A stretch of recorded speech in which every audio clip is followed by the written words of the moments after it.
Hello everyone, welcome to Tony Talks. Good morning, good afternoon, good evening, wherever you are watching me from.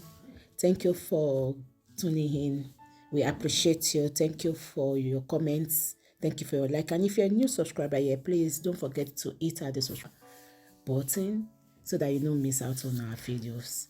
Yes, let's dive into this. Today's video is good. Watch it right now. Thank you. Till I'll see you in my next video. Stay safe, stay blessed. I love you all. Bye. Wa lólùbẹ̀wò anything tá a bá ń ṣe nílé ayé. You have dabbled into this truth and into this case. You have meddled into that case. You have entered the case so much and mixed things up. I remember when that case happened, when the incident just freshly happened last year. You were the first person to come out and go to Daddy Freeze. And you were saying a lot of things that we were questioning. Ìwọ ló sọ wípé Muhbad ó lárùn ọpọlọ, remember? You were also the one that said they want to collect property for Wunmi. You helped Wunmi to say a lot of lies and you put it out there before the truth started coming out. You made a big blunder, Karimo, in the sense that, number one, you know you grew up from a dysfunctional family. You know this family, that is your mother and Wunmi, they have used you. They have shown you shege. In kilo jaboyin. They have shown you shege, and you decided because you wanted to buy the love of your mother, you wanted to buy the love of your sibling. That was a grave mistake. You don't buy the love of your family members. Your mom, your sister, you don't buy their love. If they say they don't want love for you, you let them go. But you wanted to buy their love, and you jump into that case. Otenubo, otojubo, otigbogboarebo. Now you have found yourself where you are today. And I am surprised. You have tried to say a lot of things. How your mother was not a good mother. And that says a lot why Wunmi found herself where she found herself. Ibi tí Wunmi bá was not where she's supposed to find herself as a very young girl. I was asking when they said she's 24. I said, didn't she go to school? Wasn't she working? We are asking logical questions. Who is there? Oh, one lady. Ṣé wọ́n ló yẹ kí nǹkan jábọ́? Okay. You know, we were asking a lot of questions that where is Wunmi's mother in all of this? Up till now, Wunmi's mother is still in hiding, and Wunmi has been running helter-skelter. A different type of stories are coming out.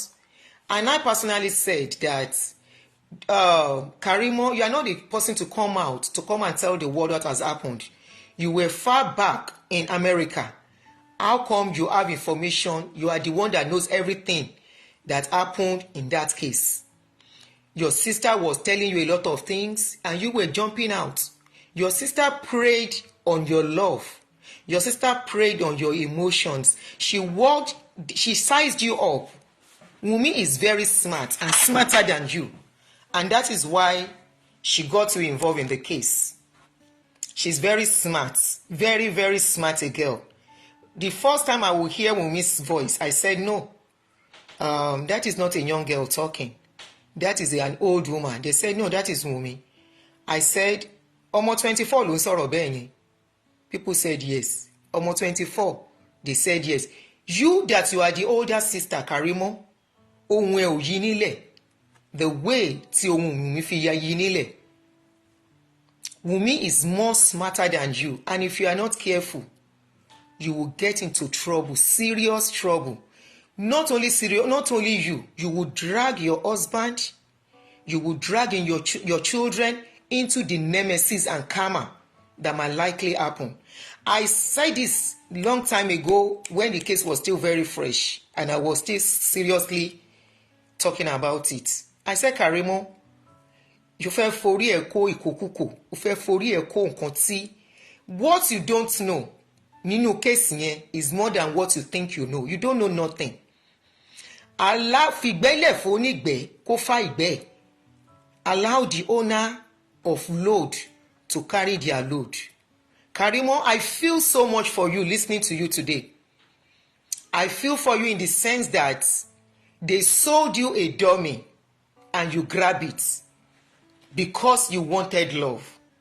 If you have watched my video on sibling rivalry and the role of parents, especially mothers, on sibling rivalry, you wouldn't find yourself where you find yourself today.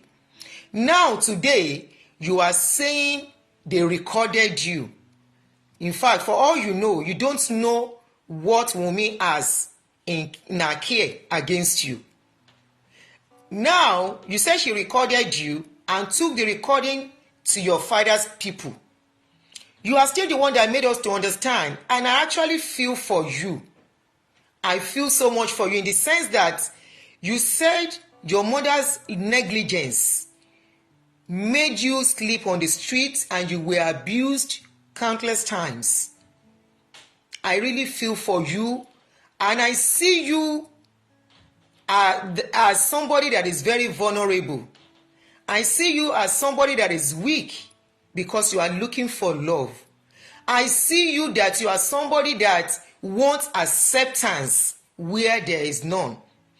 Look, some people have it that way and there's nothing they can do. And the best peace you can give yourself is to cut every one of them off. And I mean including your mother. Today now you are saying your mother is not your mother. And I tell you, it is actually acceptable if you don't want her as a mother. Nobody has walked your walk with you to tell you how to bear your pains. Thank you, Toyin Talks. Nobody has walked that walk with you, Karimo. And nobody can tell you how to bear and express your pain. They sold you a story.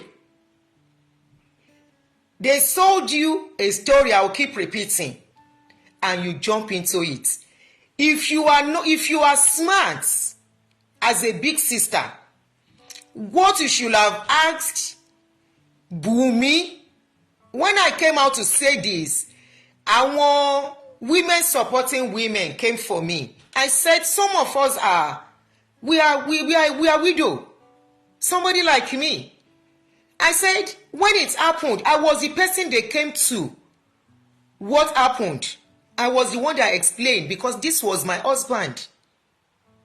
That we were together. There was no other person that you want to ask. Okay, Olaoye, ma wa video sibling rivalry yen ma repost it. There was nobody they will ask other than me. Kipe kilo pa oko mi. I said, why is Wunmi not coming out?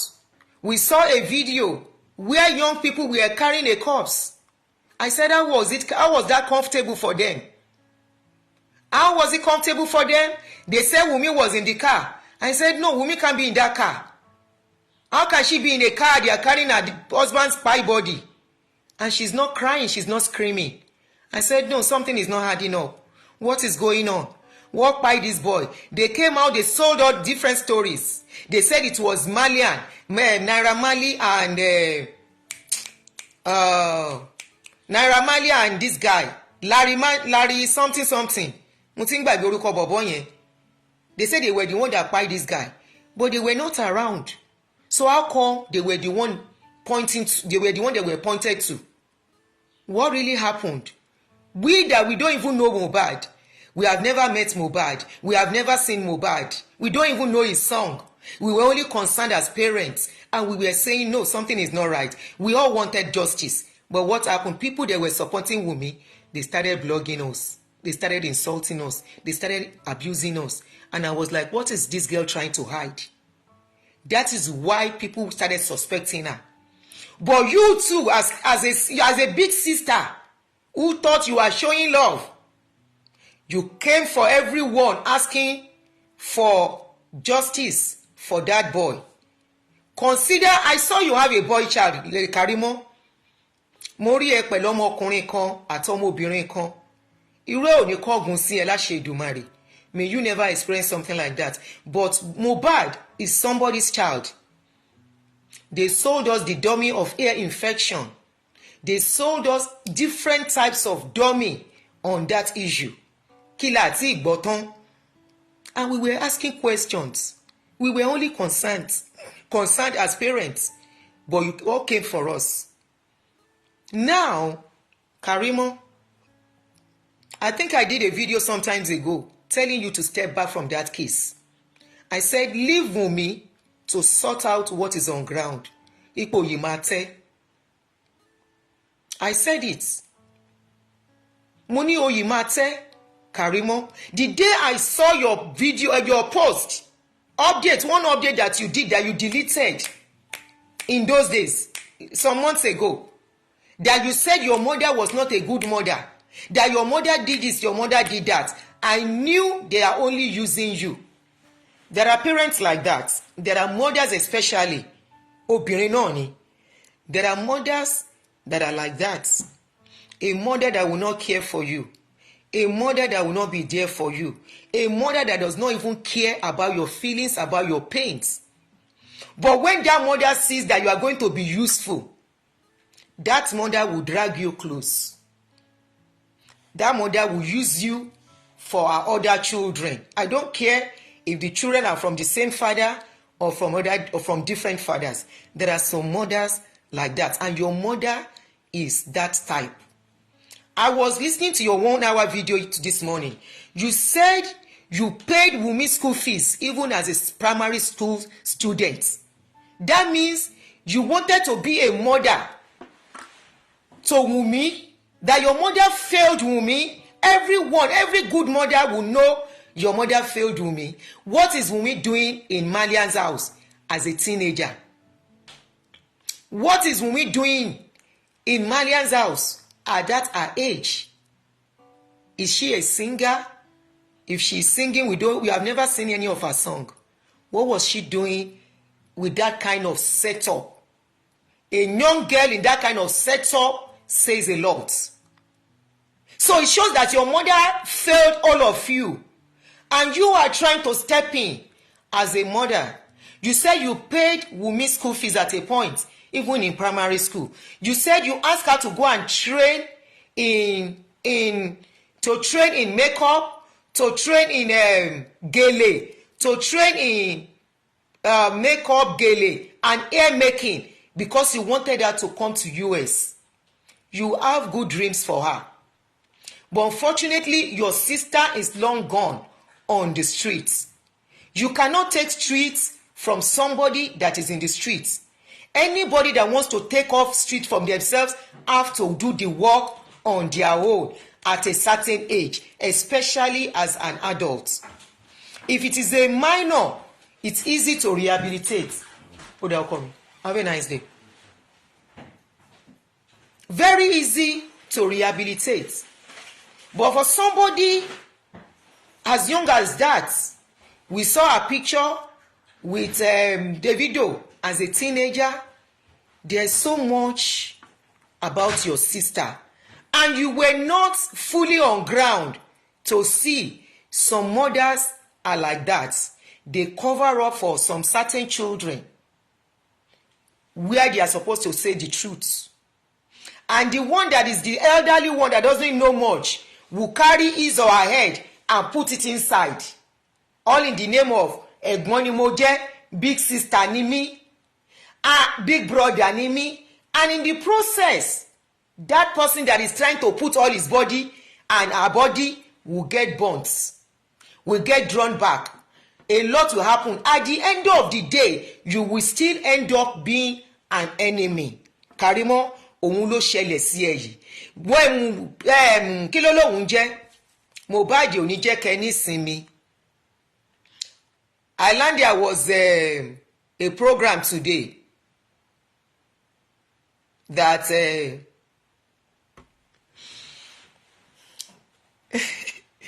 that's how I call my children. Ó call me Otimora. That's how I call them. You know, because of course, ọmọlọkọjù fóbìnrin, ẹ má jẹ́ àtànra wa, ẹ má bínú. So, bá ṣe ń sọ, You were covering up. You were covering up. I know Eyima Jajatuka is a matter of time. They don't love you. They don't want you. Get that. You know why I'm telling you this? I have a reason for telling you this. Buckle up. You are married. You have children. Face your family. Face your family. Face your children. Ṣùgbọ́n ọlá pé o ti tọwọ́ bọ ọ̀rọ̀ yìí. Ọlá pé o pẹ̀lẹ́ ẹni tó jẹ́ kí ọ̀rọ̀ rújú. Ọlá pé o pẹ̀lẹ́ ẹni tó bo òtítọ́ mọ́lẹ̀. Karimo mi ò ṣépè. O ti support nǹkan tí ò dáa. O ti cover up. O ti ṣe nǹkan tí ò yẹ ṣe kó ṣe. Ìwọ gan ò lè nísinmi. Mi ò ṣépè fún ẹ Karimo. Tí o bá dẹ̀ ṣọ́ra, it can affect your marriage. Tí o bá ṣọ́ra, ẹ̀sùn á ké.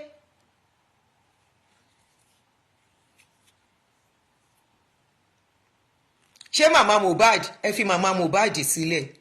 Ìyá ẹkún alẹ́ ni ti ìyá Muhbad. Ẹkún ìyá Muhbad ò ń ṣèsìn. Ẹkún alẹ́ ni títí ẹ̀. That is tó bá survive tán bá pàdánù. Because ó ti mọ̀ too much. She knows too much. She knows a lot. Karimo, kì í ṣépè. Some of us know that all these things are going to happen. We took a step back. Adẹ̀nwó báyìí. Ipe of course, alágbára wà lórí ọ̀rọ̀ Muhbad. There is more to Muhbad's case. Gbogbo wa dẹ̀ rọra ń wò báyìí. Àwa tá a lẹ́mìí ariwo. I give it to Bukky Jesse. That lady has tried. Mi mọ bí tó ti rí stamina àti energy yẹn. Mi ní. I don't have that kind of energy. But she has tried. And I was hearing her saying wípé if he's going to take her last blood, she's ready. Kò rówó gbà ńbẹ̀. Her page is not even monetized.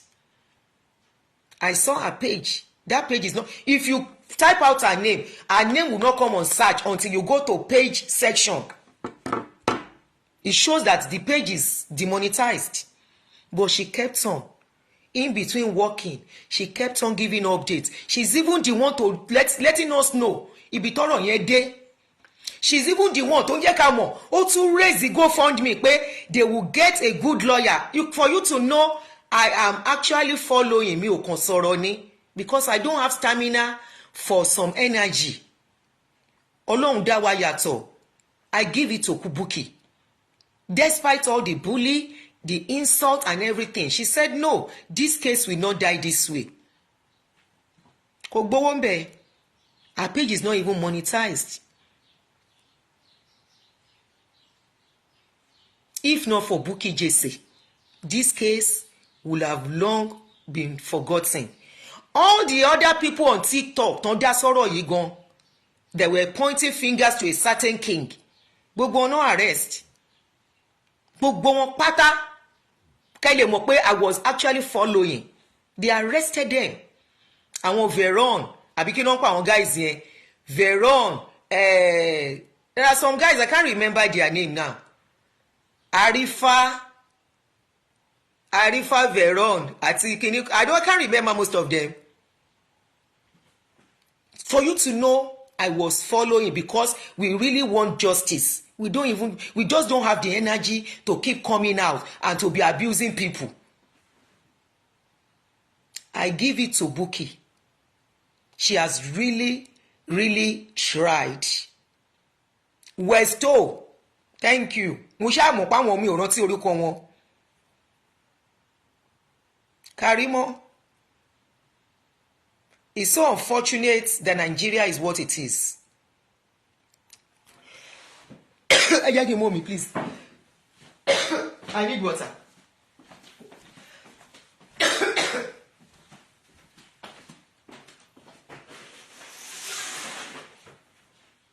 One minute. By waking go, me saying.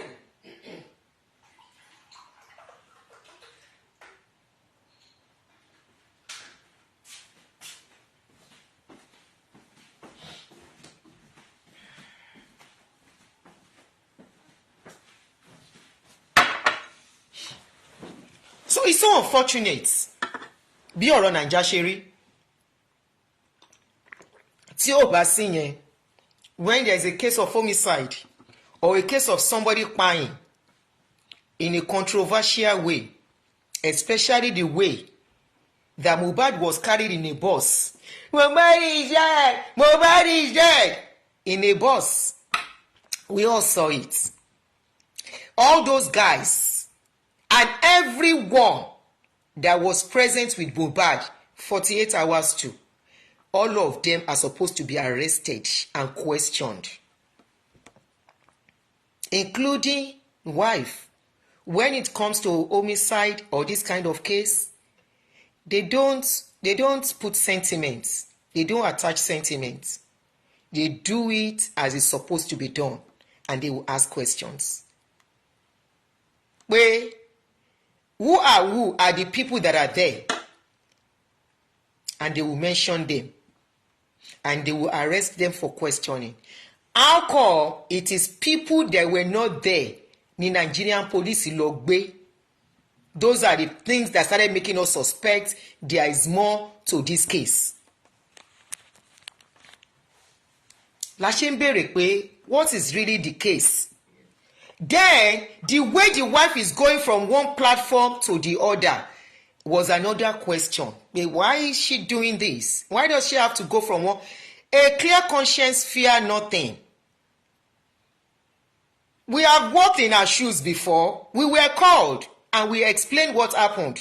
Wọ́n béèrè kí ló ṣẹlẹ̀, kó báyìí ló ṣẹlẹ̀.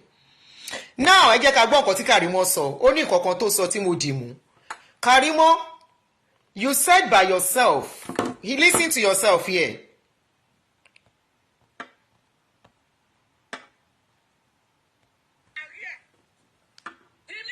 Remember, you called me, Nani. You called me on the phone. You were cursing me. All of a sudden, you blocked me. Imagine, you blocked me since 2021. You blocked me since 2021. All of a sudden, you have blocked me in 2023. Because you and Muhbad had a fight. Immobilization, fún wọn ní pressure. Immobilization, Muhbad, fún wọn ní pressure. Iye. Kai, you were fighting since 2021 that she blocked you. And suddenly in 2023, she unblocked you. When she and Muhbad are fighting. Tó bá flag ẹ reshare, kò lè tó yẹn. If you notice that they are flagging, just reshare the show and click like and love. Kò lè tó yẹn.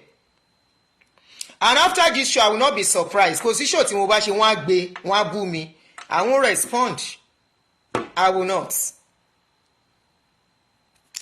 Karimo, ó ti parí iṣẹ́. So they don't need you anymore.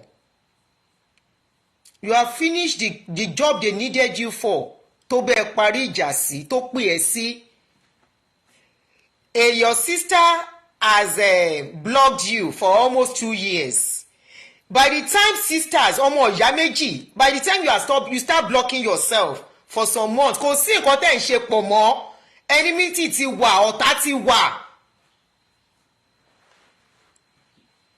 Ká má tanra wa débi pé a máa fúnra wa pressure, a máa nira wa lára.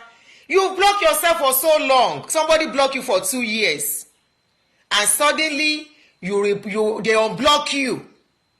Karimo, what sort of love are you looking for? Your husband's love is not enough for you. Your children's love is not enough for you. What love? Sibling love that you never grew up together? What do you want to do with that kind of love? Fake love, uniru love benye. Love from a mother that abandoned you. Love from a mother that didn't care about you. She doesn't love you. Get it into your brain. For Karimo, they used you. You are done and dusted. They needed you to help them because they thought you have a voice. Voice here go. Boto ti voice kilo lo unje. Wunmi. Voice here that be voice baby. Let be voice Wunmi. You are sounding like the younger one. Wunmi sounded more matured when she's talking. Like the one she gave birth to you, gone. So what do you think you want to do for such people and they will embrace you?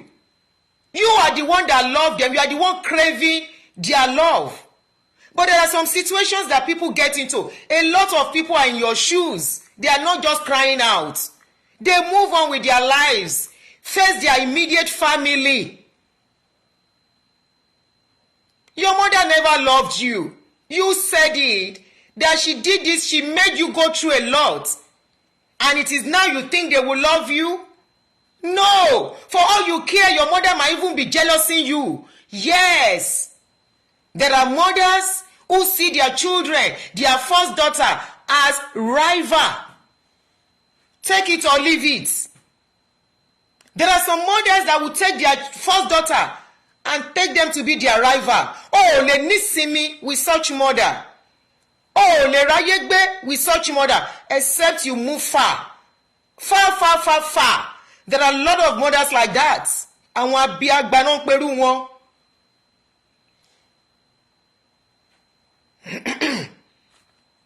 You came to support your sister. They sold you a dummy. They sold you a dummy because wọ́n rí pé o gbọ́n. Karimo, if you are smart, they won't use you that way. They know you are not smart. Wọ́n ti sà ẹ́ wò, wọ́n ti gbé ẹ wò, wọ́n rí pé o fúyẹ́. That is why they ask you to go to Daddy Freeze and go and sell a story that you know nothing about. And they told you a story to go and sell it out. Now, òun forí gba ìṣó. Oh, ráyè ìtọ́jú ara ẹ̀ gan. Look at the kind of hair you are putting on your head in America. Worunu tó gbé sórí ní America, Karimo. If you have to go and cut your hair, go and cut it. Face your life and face your children. Already you grew up from dysfunctional family. Once somebody grow up from a dysfunctional family and you see that they are going to destroy you, you cut them off. So that wàá rí ilé ayé gbé. Go and cut that your hair. Funny baba tintin, beautiful tintin. So there are one. I see you as somebody that needs validation from your family. You are not going to get it, Karimo. Oh, ní get here. Wàá frustrate are. In the process of wanting to impress, I see the kind of hearing you put in your ears. The shock owó wà lọ́wọ́ ẹ. You want to use money to buy your family's love. That is a wrong love. Don't use money for your family love. If your family cannot, in fact, don't use money to buy anybody's love. Anybody that is not ready to love you, let them go. Karimo, love yourself and love your children and love your husband. Ibi tó ti gbé ọ̀rọ̀ Wunmi rù sórí tó. Wunmi is even looking better than you. Go and take care of yourself. Go and take care of your mental health. O bó rebi tó kò ò bá lè dé. O lo cream go ṣiṣẹ́ lára. Mo lo cream now. Ohun rèé. Àbórí wá iná kù mí kó jóná. Ohun rèé. Ṣó jóná? Go and take care of yourself. You are a beautiful girl. Love yourself. Karimo. O lọ dá sọ̀rọ̀ tí òkun ẹ. Ara ò rókun. Ara ò radìẹ mọ́ sìn. Ìwọ́gun ò ní sinmi. Oh, ní sinmi. They sold you a dummy. O fò lọ sọ́dọ̀ Daddy Freeze. O lọ ń parọ́. Maybe you don't know that irọ́ ló ń pa. Or maybe there are so many things you can't say. Maybe in the process of finding out the truth, lẹ́tí bẹ̀rẹ̀ sí jọ ń jà. Àṣírí gbogbo yín ò ní bò torí wọn náà bímọ dání. Ọkàn yín ò ní balẹ̀ torí o lọ́mọ lọ́wọ́. You have a girl child, you have a boy child. Abíamọ kì í wùwà bẹ́ẹ̀ yẹn. Àfàbíamọ tó bá selfish tó ro ti ara ẹ̀ nìkan. Àti dá sọ̀rọ̀ gan, abíamọ ní láti ṣọ́ra. Àwa kàn béèrè ní kí ló pa ọmọ yìí? What happened to this boy?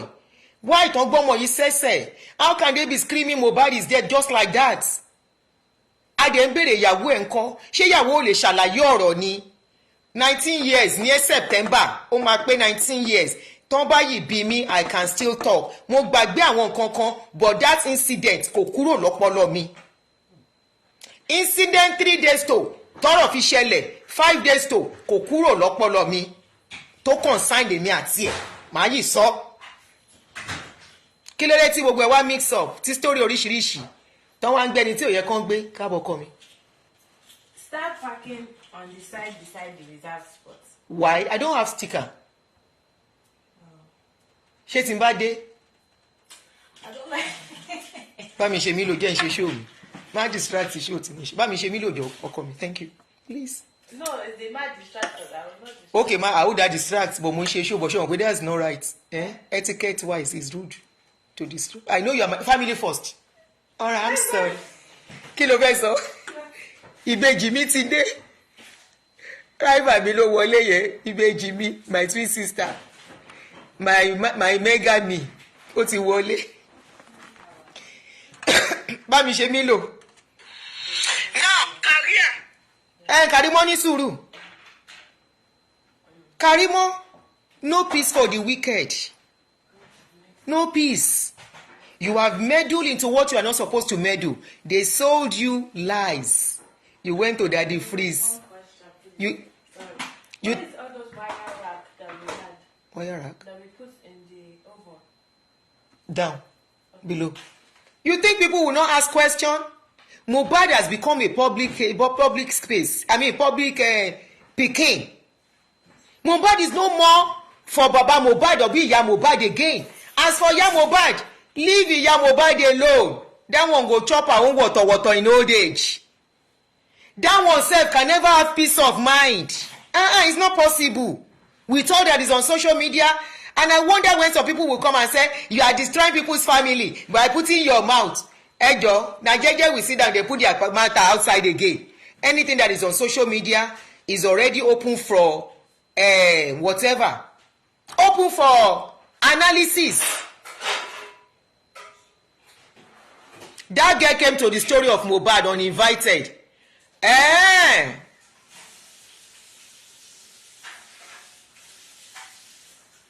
Kò ṣe pé wọ́n ní kó bá bọ́ta.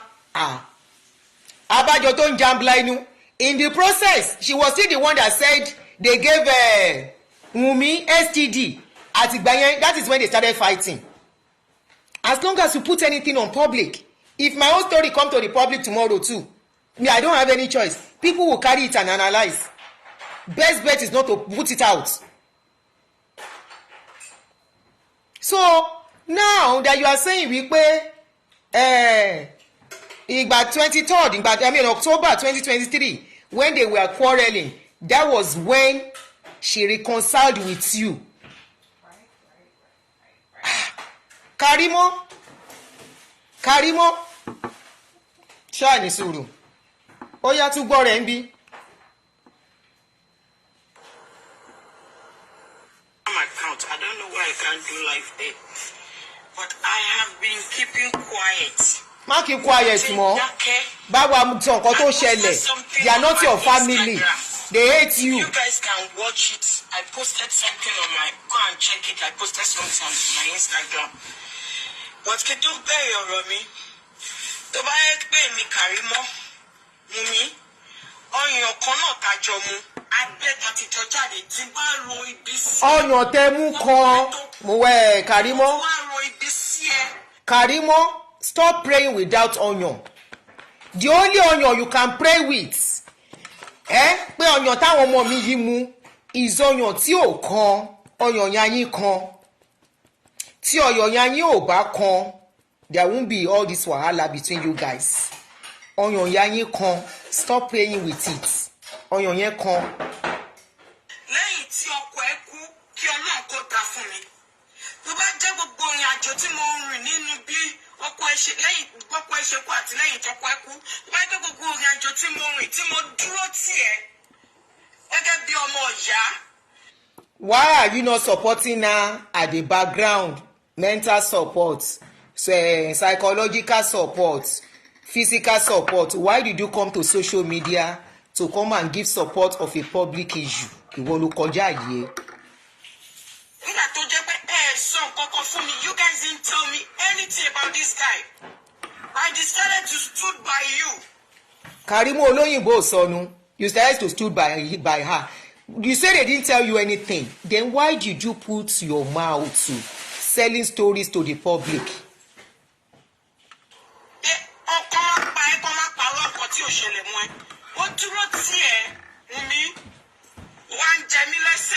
kọ́ má parọ́ nǹkan tí ò ṣẹlẹ̀ mọ́. You tell us the truth that you know. Tell the world the truth. Already they did corona something today. There was corona inquest sitting today. Tí mo feedback yẹn.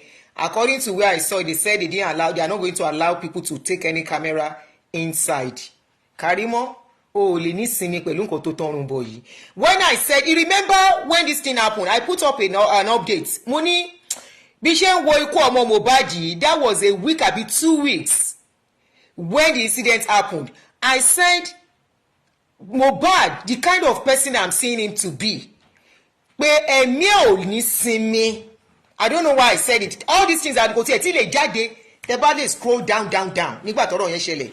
Just a week after, mo ní ọmọ yóò ní jẹ́ kán ní sinmi, mo lọ́mọ yìí ló máa jà fún rẹ̀. Karimo, you don't know Muhbad, you don't know anything about Muhbad, and you meddle into it. You know something. Oríṣiríṣi wọ́n ti ní kí n dákẹ́ mò ń dákẹ́. Má dákẹ́ dákun ìyá mi. I have come out publicly to say that I am not going to say anything. Má dákẹ́ o. Gbogbo nǹkan tó ń ṣe fún mi ní abẹ́lẹ̀ kò sẹ́fí anybody tó mọ̀. Ṣọ́rí táwọn tẹ́mi platform Jọmọkẹ́ Saturday tó tẹ̀lé birthday Liam tẹ́mi platform ó ṣà gbogbo wọn pátápátá. They came out for me. They dragged me. Osha was saying she's going to drag my credibility on the street of social media. Karimo, àwọn pọn dandan kan drag ẹ. Wàláì gbogbo àwọn tó dárúkọ yẹn, ó ti di dandan kan drag ẹ. Ìtorí irú èmi yìí, mi ì dárúkọ wọn, mi ò mọ̀ wọ́n rí, mi ò pè wọ́n sọ̀rọ̀. Ọ̀rọ̀ Wunmi àti Muhbad ni mò ń sọ. Wọ́n máa drag wa, ó wá ní kó máa drag ẹ. Wọ́n máa drag ẹ. Sórí irun ẹ tó ta kókó bí irun ẹni tó wà láró yẹn. Wọ́n á já á tú pẹ̀lẹ́pẹ̀lẹ́ yàmàyàmà lé ẹ lórí. Ṣebí jẹ́jẹ́ náà jókòó tẹ́lẹ̀ gbọ́dọ̀ bá wọn. Ó wá ní kó máa drag ẹ. Wọn ò ní drag ẹ. Karimo, dá padà. Wọ́n máa drag ẹ. Wàláì wọ́n máa drag ẹ. Wọ́n á sórí irun ẹ yẹn. Irun tó o mọ̀ pé yóò ń ṣerun nílùú òyìnbó tó o bá ráyè ṣe kó cut ẹ̀ sí low cut and go and tint your hair kó look like ẹni tó wà nílùú òyìnbó tó dàbí ọmọ ọ̀dọ̀ àgànyìn yẹn wọ́n máa drag ẹ wọ́n ò ní drag ẹ kẹ̀ wọ́n ò ní drag ẹ mo dẹ̀ like àwọn tó dárúkọ yẹn àwọn tó máa ń drag lórí social media ni wọ́n ò ní drag ẹ bí báwo. Ṣé tí mo ti build fúnra mi ṣé social. Ṣé o ní credibility ṣá tí ẹ dúró náà I saw you with one uniform scrub caregiver ló wọ̀ lóló ní ọ̀sìn ni ẹ you are not a nurse Karimo stop lying you are not a nurse you are a caregiver. Social media is not my life. Social media doesn't pay my bills. Social media doesn't pay my bills and it is not my life. O jẹ́ má gbà sọ̀rọ̀ nǹkan tó mọ̀ ń pè. Ẹni tó fẹ́ drag credibility báwo ni life tiẹ̀ ṣe rí? Of course, when we started this course, I thought you guys are for us. Mo rò pé èèyàn ti wà níyìn ni. Karimo, those people are for your sister, faithful and committed to her. You are the odd one out o kò yẹ tán rẹ. You are the stranger tó tọnu tó ṣe ṣọ̀rọ̀ tó lọ sí inú ọ̀rọ̀ tí ó kún ẹ̀. They are for your sister and they are loyal to your sister. Take it or leave it. They stand and they are standing for your sister, which is okay. And I will not fault them. They are seeing things different way from how we are seeing it. Koko fajani, ebule mi okon like. It's okay for us to disagree. It is very okay for us to disagree. Ebu atepenye lemi o wa for support. The one you are the one that is not involved. You are the neutral one. You are the odd one out in that case. Mi mọ̀ pé ìkà ló pọ̀ jù ní gbogbo yín. Ìyẹn lèmi ò wá mọ̀. I spoke with you guys. Gbogbo nǹkan tí mo bá yín sọ tẹ́ ẹ̀ bá gbé síta kí wọ́n máa bá yín analyse ẹ̀ kò ní dá fún yín. Èpè. Wọ́n fẹ́ pè ṣe gbogbo yín ni. 3 hours tó ní mo fi bẹ́ẹ̀ sọ ibi iṣẹ́ ni mo wà. Láàárín ẹ̀ máa lọ ṣe 1 or 2 things wá ní kí n má kí ẹ̀. You are still here. You are still here with me. Ṣé 3 hours yẹn ni mo fi bẹ́ẹ̀ sọ̀rọ̀ Wunmi gbọ́gbọ́? Gbogbo nǹkan tí mo sọ, tí mo bá yín sọ lórí ọ̀rọ̀ Wunmi, tó bá jẹ́ pé gbogbo ẹ̀ lẹ́mú ló tẹ́ fi bá Wunmi sọ̀rọ̀. Wunmi máa ti fọwọ́ síbi táwọn ń gbé. Ṣùgbọ́n ti tọ́ mi o. ẹ ti kọ́ mi bọ́ wá dùn mí pé ibi tí mo ti ń ṣe kò lè go viral. Help me share. Àti share. Help me keep sharing this. Àti share and share. Help me keep sharing. Bẹ́ẹ̀ni àti share. Olórí burúkú ló pọ̀ jù ní. Àwọn wo? Máa là mọ́lẹ̀. Jẹ́ kó rọ̀ jẹ́ àmọ́ ibi tọ́rọ̀ ti wá. Mo ti ń sábà olórí burúkú ara ẹ̀. Mo lọ sọ fáwọn èèyàn pé mi kọ́ ni mo gbé ọmọ Fálànà. Àwọn ò mọ̀ yẹn o. October we were at Odò Ògbólú. Odò Ògbólú ni a wà tí Pọ́ọ̀lù ti wọlé láti Amẹ́ríkà. Mo sọ pé kó ẹ ti mọ Fálànà rí. Onígá fún ẹ fún wọn tó pa yẹn. Ọmọ ìyá ẹ̀ ló ń ṣe pé fún yẹn o. Ẹni ọgbẹ́ yúzà ni ẹ̀. Nǹkan tó bá ń jẹ lẹ́nu báyìí ló mọ̀. Nǹkan tó bá ń jẹ lẹ́nu Wùmí, òun ló mọ̀ tó bá ti jẹ́ tó ó máa da àwọn èèyàn nu bí omi ṣọwọ́ ni. Ó gbọ́n jù ẹ lọ ni. Ṣé sùúrù àwọn tèmi ti ní kí n ṣe sùúrù kí n ṣe sùúrù but enough is enough. Àwọn tí ẹ wá ṣe ṣó fún mi, ojoojúmọ́ báyìí máa máa jáde tí máa ṣe ṣó fún ẹ. Iṣẹ́ ò kẹ́ ẹ lára. Bọ́mọ̀ yẹ ẹ. Gbogbo ọmọ Nàìjíríà kọ́ mọ̀ nǹkan tí mò ń mú mọ́ra lábẹ́ aṣọ láti gbọ́. Kọ́ mọ̀ nǹkan tí mò ń mú mọ́ra tí mo dẹ̀ dákẹ́. Karimo, before now, ní ìdí àti sọ, ọjọ́ ti rí update ẹni mo ti mọ̀ pé you've gone through a lot and you are buying love. So, ẹni nǹkan tó mú mọ́ra yẹn, o ti sọ kí ló fẹ́ worst ju pé when you were young, you were abused. RAPED, you said it. Kí ló fẹ́ wà painful jù yẹn lọ?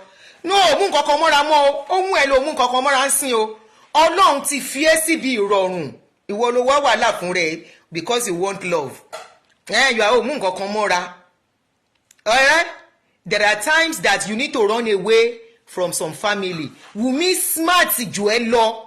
Ó dẹ̀ fi hùn ẹ̀ pé òun gbọ́n jù ẹ lọ. Ó yá gàn sàn. Wọ́n máa sọ pé èmi tí mo dúró tí ẹ náà mo ṣe kiri. Wọ́n mọ̀ nǹkan tó ń ṣẹlẹ̀. Wíwí àtọ́tọ́. Karimo, you don tey wey you wan scatter table. E be like say some people dey beg you. You wan scatter table. E don tey. So don't say you are coming here to help her.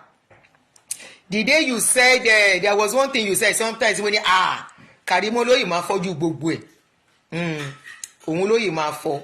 Karimo, smart. Even the way you talk, you are not smart even in your talking. Wunmi is smarter and she has shown you she's smarter than you. Ọmọ ìyá méjì ìtàn rélé-wèrè. When that call came in, that call was from Falana's daughter and Falana's cousin. Okay. They called me. Okay. I don't know them. Mi ò mọ̀ wọ́n. Okay. But a friend of mine in the US saw my video on Daddy Freeze. Karimo, lẹ́ni wàhálà rárá ọlọ́run. Karimo lẹ́ni wàhálà. Why did she put herself inside this thing torí ọlọ́run? Tó bá yẹ pé òun wò mí, wàhálà yẹn mi ò gbé nǹkan tó lọ tọrùn bọ̀ yánú ẹ̀dẹ̀ wà ń ṣe mí ṣá. Karimo lẹ́mi wàhálà wo bó ṣe ń sọ̀rọ̀ torí ọlọ́run.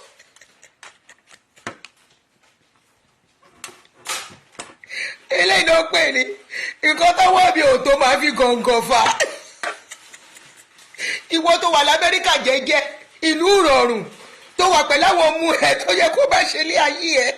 Ìrànwọ́ lọ́wọ́ tó bá fẹ́ ṣe kó dórí fóònù. Báwo dẹ̀ ni ibo lẹ sọ dé pẹ̀lẹ́ o wá gbé gbogbo ara ẹ̀ o gbé sí public. Ọ̀rọ̀ kan ò dá lẹ́nu ọmọ ìtorí Ọlọ́run. Irú wàhálà wo ló tẹ̀lé ẹ̀ bò báyìí? Ó dáa. Àánú ẹ̀dẹ̀ wá ń ṣe ní Ọlọ́run. Ó sì ń lo Fálànà di ọ̀la o. Ó sì ń lo Fálànà di ọ̀la. Fálànà ó sì ń lo di ọ̀la. Ṣùgbọ́n ẹ̀kún ẹ lémi ò tẹ̀ mọ́ Fálànà yìí. Ṣùgbọ́n ṣe báwọn tó mọ̀ mí rí. It was the people that know me that gave us that opportunity. Ṣé ìyá ńlá ìyá ẹ̀ ló mọ Fálànà rí? Karimo, ìyá Karimo ló ń bú yẹn o. Ìyá Karimo ló ń sọ pé ìyá láyà. Okay. They called me. We were at Odò Ògbólú. It was around 1 a.m. Nigeria time. 1 a.m. Nigeria time, October 2023. Falana's daughter and Falana's cousin called me. Falana's cousin was a nurse. My daughter was a nurse. We used to work together. Falana's sister sells groceries. She has an African store here in United States. I used to purchase items for her. Falana's sister was the one that did the baby dedication for my daughter. That my 2-year-old, that my little daughter. It was Falana's Oh. It was Falano's sister's husband. Falano's sister husband was the one that did baby. Falano's sister husband sister Falano. Confusion yóò wá pọ̀jù báyìí torí Ọlọ́run Karimo. Karimo bàbá parẹ́ kò lè ráyè ṣe yá àwọn ọmọ ẹ̀. You better go and hold your house and face your immediate family. Dedication for my daughter, my little daughter. It was Falano sister's husband that came to do my daughter's baby dedication. Yes, ma. Yes, sir. Níbi ìtọ́rí pé mo wà l'Amẹ́ríkà. Tí bá ní wọn máa kúnlẹ̀ kí wọ́n ní. Olórí burúkú alẹ́ iṣẹ́ owó ẹ̀ ló gbé wọn síta. Mo máa kúnlẹ̀ kí wọ́n báyìí ní tí máa kí wọ́n tọ́yàyà. Òun ni mo wá jẹ. Orí ọ̀fẹ́ yẹn ni mo jẹ tí wọ́n ń jẹ lọ́wọ́ yẹn. They put that courtroom 1 a.m. in the morning, Nigeria time. Me, you, and our mother, and your mother, because she don't be my mama again. Ya gidi òkè ń wùwà bẹ́ẹ̀ yẹn. Ó ṣe ìyá mi mo sọ fún gbogbo ayé sìn. Àti gbọ́. Wunmi, àti wọ́n àti yẹ́ ẹ̀, àtẹ̀mí, àti Yàtúndé. We were at Odo Ogbonu, we were at Odo Ogbonu, September 2023. 1 a.m. around 1 a.m. Nigeria time was a conference call. They told me I didn't know who was talking. I did not know who. Karimo, but when you went to Daddy Freeze, you told Daddy Freeze like you were involved, you saw everything. Èwo wá ní hẹ̀mù lẹ́mẹ̀wàá. Karimo, lè ní ìsinmi pẹ̀lú nǹkan tó tọrùn bọ̀ yìí. You made a grave mistake.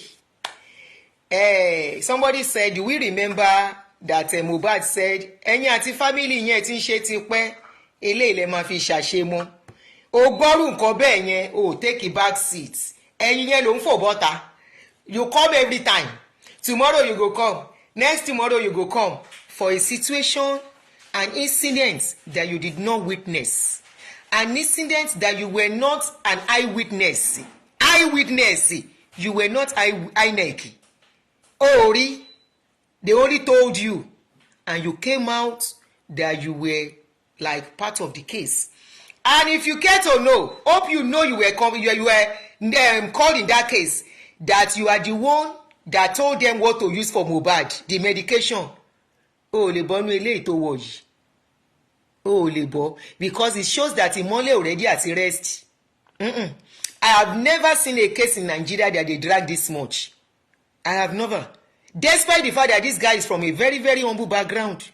See how he just refused to let people rest, especially Bukky Jesse. Bukky Jesse, ó ti dàbí ìyá ẹ̀. Kọ́lọ́ máa yẹ kí Bukky Jesse fojú sunkún ọmọ. Ó takú ti di Bukky Jesse ni. Bukky náà wá gbèrú pé òun ò ní gbàṣẹ. Màá tún wo Bukky ń gbà mí gbà pé nídìí yìí mà lẹ́mìí o. Karimo, tiẹ̀ ti bá ẹ. You have put your hand where your shonshon cannot enter. Ohun tọ́wọ́ ẹ̀ ò tó,